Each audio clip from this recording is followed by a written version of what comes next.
स्वागत है आज के इस डीप डाइव में। आज हम फाइनेंस की दुनिया में आर्टिफिशियल इंटेलिजेंस के सफर को डीकोड करने वाले हैं। मतलब बुनियादी मशीन लर्निंग एल्गोरिदम से लेकर आज के उन विशाल और जटिल ग्लोबल डेटा आर्किटेक्चर तक की पूरी कहानी जो आज दुनिया को चला रहे हैं। लेकिन चर्चा की शुरुआत एक बहुत ही गहरे और दिलचस्प सवाल से करते हैं। आखिरकार एंटरप्राइज इंटेलिजेंस और हमारे डेटा को कंट्रोल कौन करता है?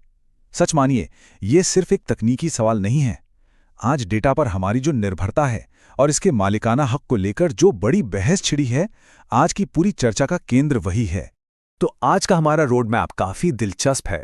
हम प्रिडिक्टिव फाइनेंस मॉडल्स के अपग्रेड से शुरू करेंगे, फिर फाइनेंशियल डेटा एक्सट्रैक्शन के ऑटोमेशन को देखेंगे, उसके बाद जनरेटिव एआई की सबसे बड़ी कमजोरी यानी भरोसे की समस्या पर बात करेंगे और समझेंगे कि आरएजी एआई इसे कैसे सुलझाता है।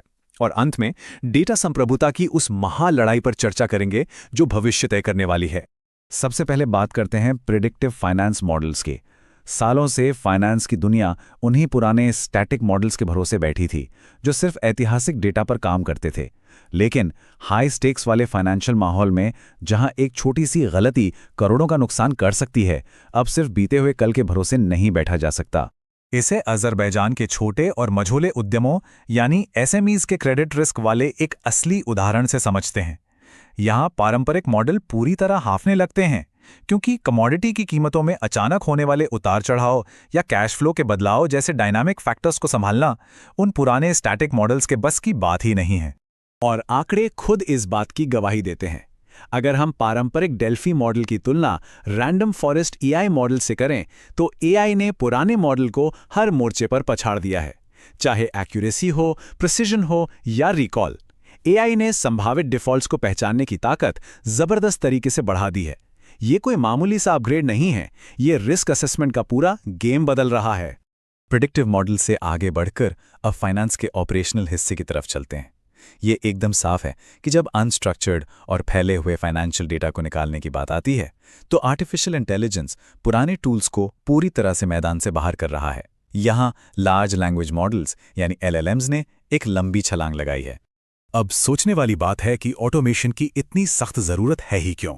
जरा कल्पना कीजिए, सिर्फ मानवीय गलतियों की वजह से हर साल लगभग $600 बिलियन का नुकसान होता है। एक इनवॉइस को मैनुअल तरीके से प्रोसेस करने में औसतन 17 दिन लग जाते हैं और हर एक इनवॉइस पर लगभग $23 का खर्च बैठता है। कोई भी बिजनेस इतना बड़ा नुकसान और समय की बर्बादी कैसे बर्दाश्त कर सकता है? और यही एंट्री होती है एआई की, एक गेम चेंजर के तौर पर।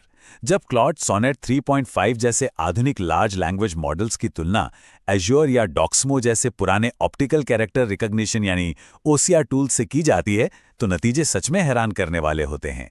बिना किसी मैनुअल फाइन ट्यूनिंग के सोनेट 3.5 सीधा 99% की एक्यूरेसी देता है।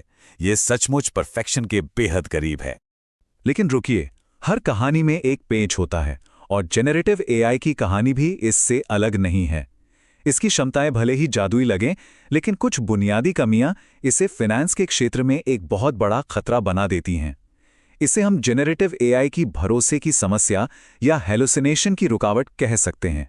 इसे ऐसे समझिए, जेनरेटिव एआई उस बेहद स्मार्ट फाइनेंशियल एडवाइजर की तरह है जो बुद्धिमान तो बहुत है लेकिन अतीत में फंसा हुआ है।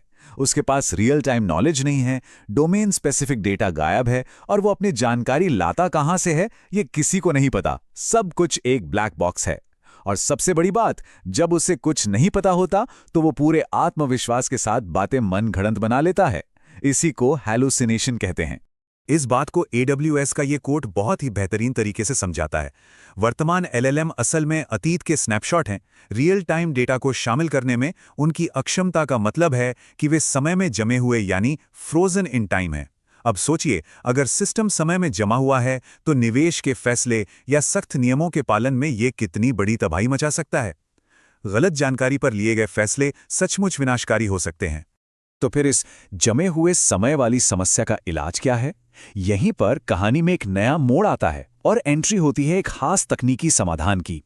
एक ऐसा ब्रिज जो जेनरेटिव एआई की सोचने समझने की ताकत को सीधे रियल टाइम सटीक एंटरप्राइज डेटा के साथ जोड़ देता है।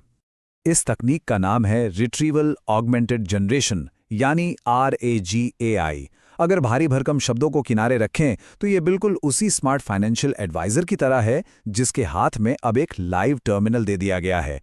एक ऐसा टर्मिनल जो सीधे सबसे सुरक्षित, प्रमाणित और एकदम ताज़ा डेटा आर्काइव से जुड़ा है।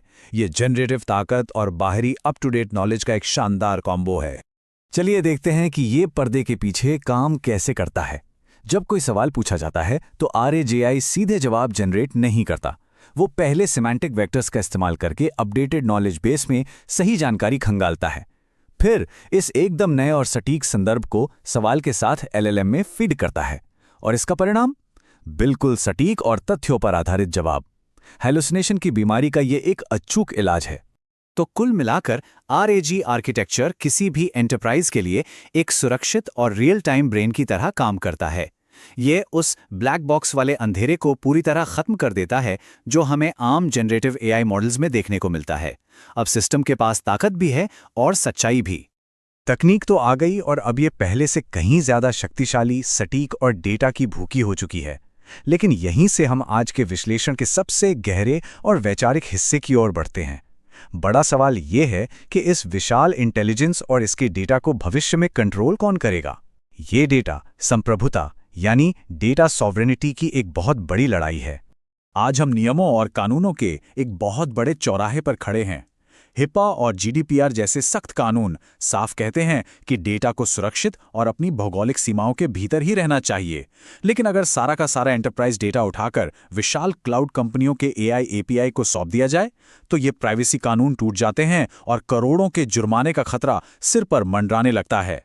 इसी संकट के चलते आज दुनिया के सामने AI डेटा आर्किटेक्चर के दो बिल्कुल अलग-अलग ब्लूप्रिंट्स हैं।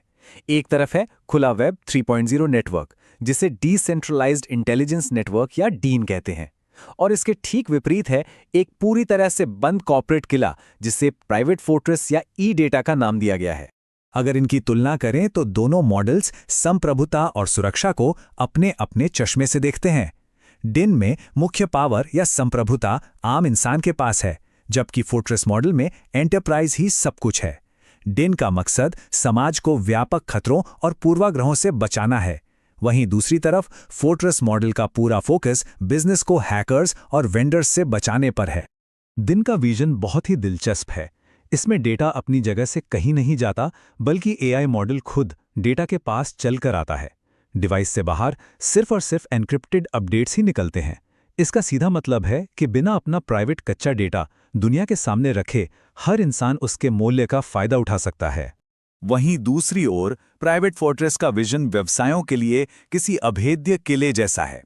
ये एक ऐसी दीवार खड़ी कर देता है जहां इंटरनेट का कोई एक्सेस ही नहीं होता। 100% एंटरप्राइज डेटा संप्रभुता। ये तरीका कंपनियों के ट्रेड सीक्रेट्स और क्लाइंट्स की गोपनीयता को दुनिया से पूरी तरह से अलग-थलग और सुरक्षित रखने की पक्की गारंटी देता है। तो बात आकर इसी एक सबसे अहम सवाल पर टिक जाती है, क्या भविष्य का AI एक साझा ग्लोबल नेटवर्क होगा जो वेब 3.0 की तरह सबके लिए खुला हो, या फिर ये निजी किलों से भरा एक परिदृश्य होगा जहां हर कोई अपने डेटा की ऊंची दीवारों के पीछे रखवाली कर रहा होगा? हम बतौर समाज आज जो रास्ता चुनेंगे वही तय करेगा कि इंटेलिजेंस के इस नए युग में हमारी दुनिया कैसी होगी। आज के इस गहरे विश्लेषण में जुड़ने के लिए बहुत बहुत धन्यवाद।